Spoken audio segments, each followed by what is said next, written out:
Iran की राजधानी Tehran और तेहरान की सड़कों पर इजराइल का जनाजा घसीटा जा रहा है।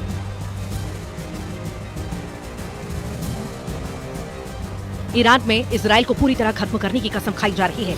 कसम इस बात की कि ईरान मरते दम तक लड़ेगा। इसीलिए ईरान की बहुत ही खतरनाक सिविल डिफेंस फोर्स एक्टिव कर दी गई है।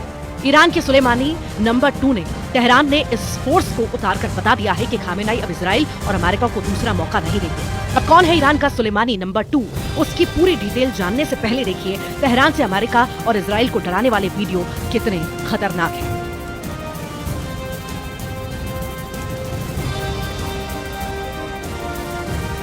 इजराइल और अमेरिका के झंडों में लिपटे ये जनाजे नेतन्याहू और डोनाल्ड ट्रंप को दिखाने के लिए तैयार किए गए हैं। खामेनेई की तरफ से मैसेज साफ है, ईरान पर हमला हुआ तो नेतन्याहू और डोनाल्ड ट्रंप को तेल अवीव और वॉशिंगटन डीसी से ऐसे ही असली वीडियो मिलेंगे। ये ईरान की पैरामिलिट्री फोर्स बसिज है। ये फोर्स तक पूरी तरह एक्टिव की जाती है जब ईरान पर सबसे ज्यादा खतरा मंडराता है। और अब तेहरान में बसिज का इस तरह की परेड निकाला जाना बता रहा है कि ईरान अब आर पार के मूड में है। उसके सामने बस 2 सबसे बड़े दुश्मन हैं, ट्रंप और नेतन्याहू के पुतले बता रहे हैं ईरान अब अपने दुश्मनों को क्या सजा देना चाहता है। बसिज फोर्स की परेड में सैकड़ों कमांडो दिखे। पहले निकले, फिर मोटरसाइकिल वाली ब्रिगेड भी शामिल हुई, यानी ऐसी छापामार टुकड़ी जो सीरिया और इराक में एक्टिव रही है। इसके बाद एसयूवी में सवार बसिज फोर्स भी बड़ा मैसेज है। ईरान अब पूरी ताकत के साथ लड़ने के लिए तैयार है, या ये कहें कि ईरान ने एक तरह से इजराइल के खिलाफ सबसे बड़े युद्ध का ऐलान कर दिया है। तेहरान की सड़कों पर इजराइल और अमेरिका के जनाजों को घसीटा जाना है। ये तस्वीरें ईरान का माइंड गेम है। ये बात नेतन्याहू और डोनाल्ड ट्रंप दोनों जानते हैं। अमेरिका और इजराइल में ही नहीं, ये वीडियो अब कई देशों में चर्चा का मुद्दा बन चुका है।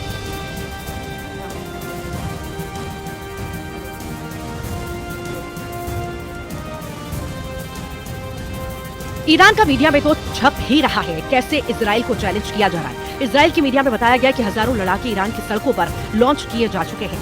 फ्रांस की मीडिया में देखिए ईरान की बसिज फोर्स में महिलाओं की AK-47 के साथ तस्वीर जारी की गई। वहीं चीन की मीडिया भी बता रही है कि ईरान में बसिज फोर्स को एक्टिव कर दिया गया है। अब बसिज फोर्स कैसे खाड़ी देशों में अमेरिका के एक छत्र राज और नेतन्याहू के ग्रेटर इजराइल वाले प्रोजेक्ट के लिए खतरा है। इसे समझने के लिए खामेनेई की इस इमरजेंसी फोर्स को बहुत गहराई से समझने की जरूरत है, क्योंकि खामेनेई बसिज फोर्स को तभी एक्टिव करते हैं जब ईरान पर खतरा बहुत ज्यादा होता है और ईरान के दुश्मन उस पर हावी होने लगते हैं। सीरिया में बशर अल असद का तख्ता पलट और जुलानी का राजधानी दमिश्क पर कब्जा ईरान की बहुत बड़ी हार मानी जा रही है। और अब लेबनान से लेकर तेहरान तक ये महसूस किया जा रहा है कि इजराइल ने ईरान को हराने के लिए सबसे बड़े युद्ध की शुरुआत तक कर दी है। यही वजह है कि तेहरान की सड़कों पर अब बसिज फोर्स ने नेतन्याहू और ट्रंप को डराने वाली परेड निकाली है।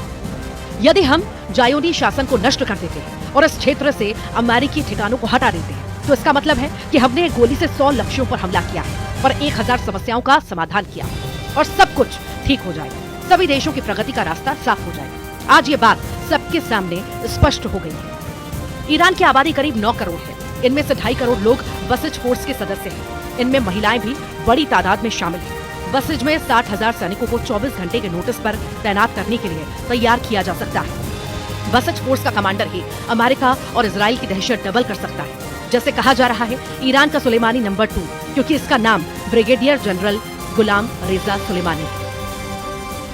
गुलाम रेजा सुलेमानी ने 2001 से 2004 के बीच फज्र डिवीजन की कमान संभाली है। गुलाम रेजा सुलेमानी ने 2004 से 2006 के बीच ईरान की थलरल्ला डिवीजन का नेतृत्व कर चुके हैं। इसके बाद 2006 से 2008 तक ईमान हुसैन डिवीजन की कमान भी गुलाम रेजा सुलेमानी के पास रही। इसके बाद अगले 11 सालों तक खामेनेई ने ब्रिगेडियर जनरल गुलाम रेजा सुलेमानी को साहिब अज जमान कोर का नेतृत्व सौंप दिया। 2019 के बाद से सुलेमानी नंबर 2 के पास बसिज फोर्स की कमान है और ये फोर्स खामेनेई की बहुत खतरनाक सेना मानी जाती है।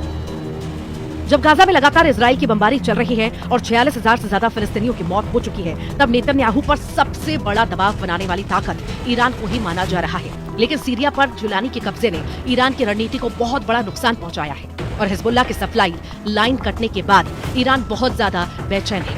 इसीलिए अब बसिज फोर्स के कमांडर बोल रहे हैं कि इजराइल को हराना अब बहुत जरूरी है।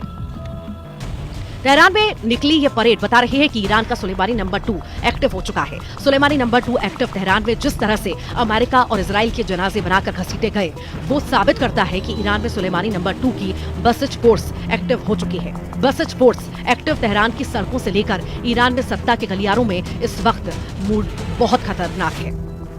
ये माना जा रहा है कि ईरान इस वक्त पैनिक मूड में है। इस पैनिक की वजह से इजराइल और अमेरिका से आने वाली खबरें हैं। पैनिक यानी घबराहट, खलबली, बेचैनी, जो ईरान में बड़ा तहलका मचा सकती है, क्योंकि सुलेमानी नंबर 2 यानी ब्रिगेडियर जनरल गुलाम रेजा सुलेमानी को ऑर्डर देने वाली अली खamenei सुपर एक्टिव हो चुके हैं। दोनों का इस तरह सक्रिय हो जाना बताता है कि ईरान इस वक्त बहुत बेचैन है। इसमें कोई शक नहीं, ये 2 वीडियो इसका सबूत है। एक तरफ तेहरान में इजराइल का जनाजा निकाला जा रहा है, तो दूसरी तरफ ईरान दिखा रहा है कि अगर उसके परमाणु अड्डों पर वार किया गया तो वो कैसे जवाब देगा। इसके लिए ईरान ने नतांज न्यूक्लियर अड्डे के पास अपनी एयर डिफेंस वाली ताकत दिखाई है।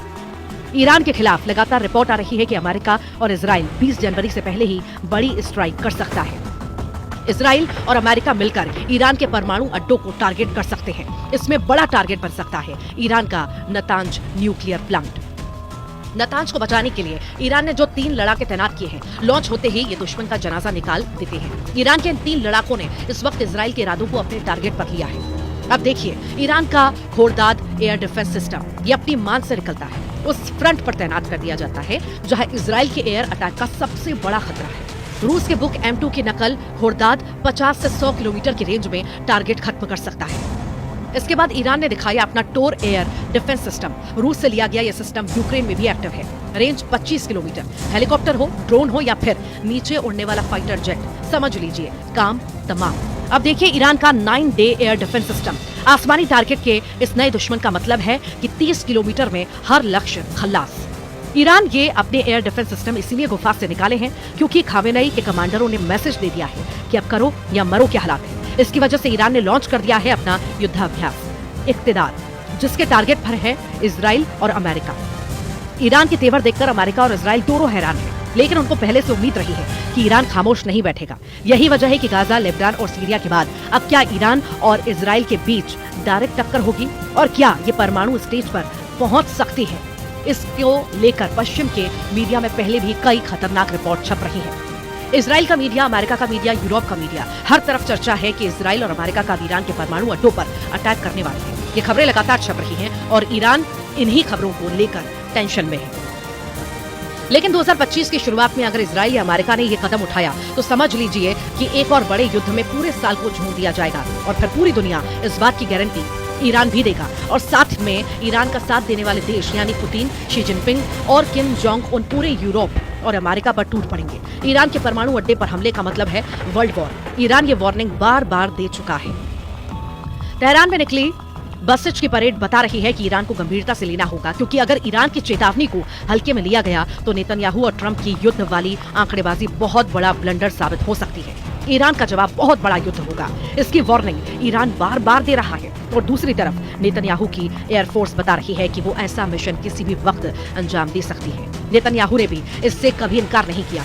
यही वजह है कि इजराइल और ईरान के बीच तनाव बहुत ज्यादा है। ईरान की फौज 24 घंटे युद्ध की तैयारी में लगी हुई है और अब उसने अपने एयर डिफेंस सिस्टम उन परमाणु अड्डों पर तैनात कर दिए हैं जहां इजराइल का हमला हो सकता है। खबर यह है कि इजराइल ने ईरान के नतांज परमाणु अड्डे को अपने टारगेट पर लिया है। नेतन्याहू बहुत जल्द में और वो ईरान के इस परमाणु अड्डे को अपने एटम बस्टर बम से पूरी तरह तबाह कर देना चाहते हैं। नेतन्याहू अब सिर्फ डोनाल्ड ट्रंप के ग्रीन सिग्नल का इंतजार कर रहे हैं। ईरान के पास अभी एटम बम है या नहीं, ये बात पुख्ता तौर पर अमेरिका भी नहीं जानता, लेकिन इजराइल के पास एटम बम है, इससे कोई इनकार नहीं करता। दावे के मुताबिक आज की तारीख में इजराइल के शांत रेगिस्तान में नेगेव परमाणु रिसर्च सेंटर है, जहां ताकतवर हथियार बनने का काम किया जाता है। Stockholm International Peace Research Institute के मुताबिक इजराइल के पास करीब 90 परमाणु बम हैं, जो पूरे पश्चिम एरिया को पिघली हुई रेत में तब्दील कर सकते हैं। अब तक ईरान की नीति साफ है कि वो परमाणु बम नहीं बनाएगा। ईरान के सर्वोच्च नेता अली खामेनेई भी इसे बार बार दोहरा चुके हैं, लेकिन अब खतरा ईरान के परमाणु अड्डों को है। सवाल है कि क्या खामेनेई अपनी नीति बदलने पर मजबूर हो जाएंगे, क्योंकि खामेनेई के सलाहकार ने ऐसा इशारा किया है कि अगर ईरान के अस्तित्व पर खतरा पैदा हुआ तो वो अपनी परमाणु नीति बदल सकता है। गाजा में बमबारी के दौरान इजराइल के एक मंत्री ने परमाणु बम इस्तेमाल करने की भी सलाह दी थी। जिसके बाद में नेतन्याहू ने खारिज कर दिया। लेकिन इसी बयान से साफ हो जाता है कि इजराइल जिस बम को छुपाने की कोशिश कर रहा है वो भी दुनिया के लिए बड़ी तबाही की वजह बन सकता है। वहीं ट्रंप की शपथ से पहले चीन ने भी ईरान के उस परमाणु समझौते को फिर से जिंदा करने का समर्थन किया है, जिसे ट्रंप ने अपने पहले कार्यकाल में डस्टबिन में डाल दिया था। JCPOA समझौते 10 साल से अधिक की कठिन बातचीत के बाद हुआ और सुरक्षा परिषद द्वारा अनुमोदित किया गया। ये आज भी सबसे अच्छा विकल्प है और राजनयिक माध्यमों से ईरानी परमाणु मुद्दे को हल करने के लिए सभी पक्षों के लिए सबसे बड़ा आम विभाजक है।